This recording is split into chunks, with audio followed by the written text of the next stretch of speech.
বিশ্বের ঘটে যাওয়া সব ঘটনা নিয়ে নাগরিক সারা বিশ্ব সংবাদে স্বাগত। আপনাদের সাথে আছি আমি পূজাশ্রী ভদ্র।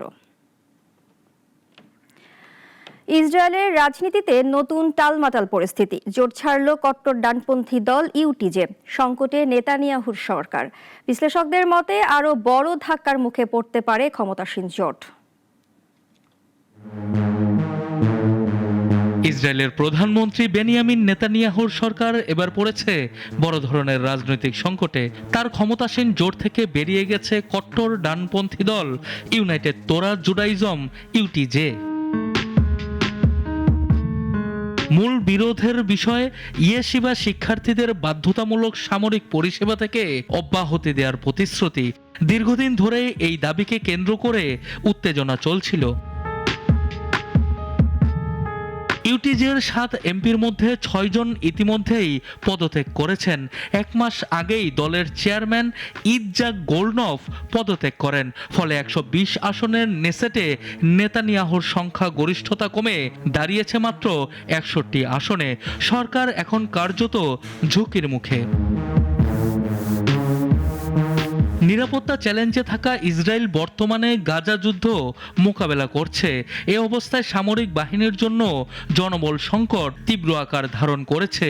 অন্যদিকে সুপ্রিম কোর্টও সাফ জানিয়ে দিয়েছে, সামরিক পরিষেবা থেকে কট্টর ইহুদি সেমিনারি শিক্ষার্থীদের অব্যাহতি আর চলবে না।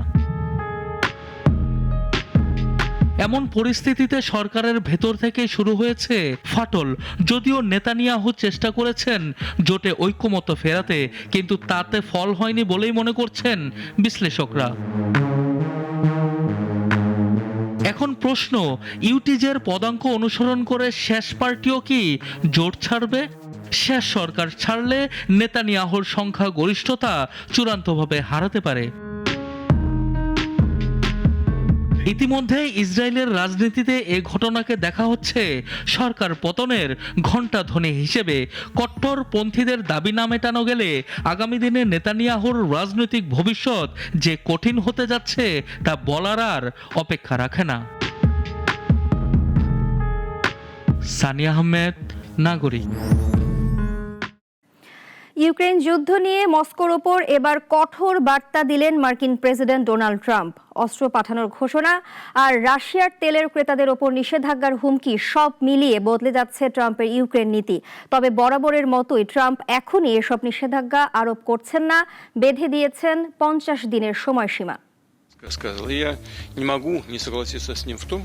রাশিয়ার প্রেসিডেন্ট পুতিনের প্রতি হতাশা প্রকাশ করে নতুন কৌশল নিচ্ছেন মার্কিন president Donald Trump.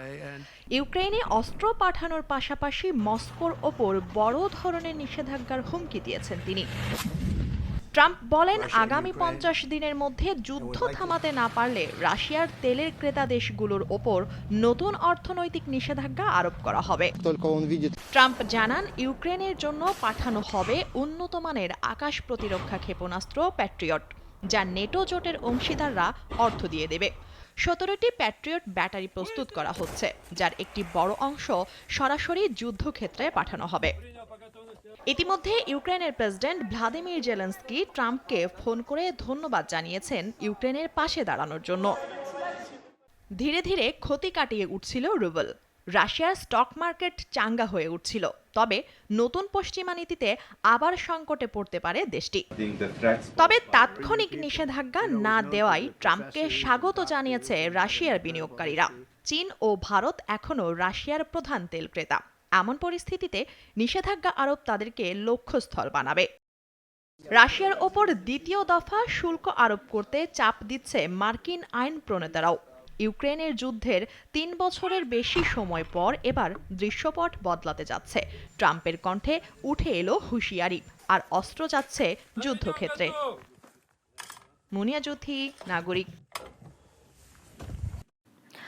Zohran Mamdani new York সিটির মেয়র প্রাইমারিতে জয়ী হওয়ার পর থেকেই ধনী আর আবাসন ব্যবসায়ীদের উদ্বেগ বাড়ছে। কারণ তিনি ক্ষমতায় এলে বাড়বে কর, বাড়ি কেনা থেকে ভাড়া নেয়া সব ক্ষেত্রেই গুনতে হবে বাড়তি dollar.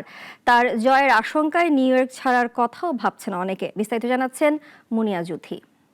while masquerading with the language of fraud and Zohran Mamdani new York সিটির জন্য এক ঐতিহাসিক মেয়র প্রার্থী। এর মধ্যেই ডেমোক্রেটিক প্রাইমারিতে জয় পেয়েছেন, কিন্তু তার নীতি পরিকল্পনা নিয়ে উদ্বেগ বাড়ছে শহরের ধনী নাগরিক আর আবাসন ব্যবসায়ীদের মাঝে। এর মধ্যেই ম্যানহাটানে উচ্চবিত্ত ক্লায়েন্টরা বাড়ি কেনা ছেড়ে দিচ্ছেন। তাদের শঙ্কা, মামদানি মেয়র হলে রাজনৈতিক অস্থিরতা, কর বৃদ্ধি ও ভাড়া নিয়ন্ত্রণের সম্ভাবনা রয়েছে। অনেকে ম্যানহাটন ছাড়ার কথাও ভাবছেন।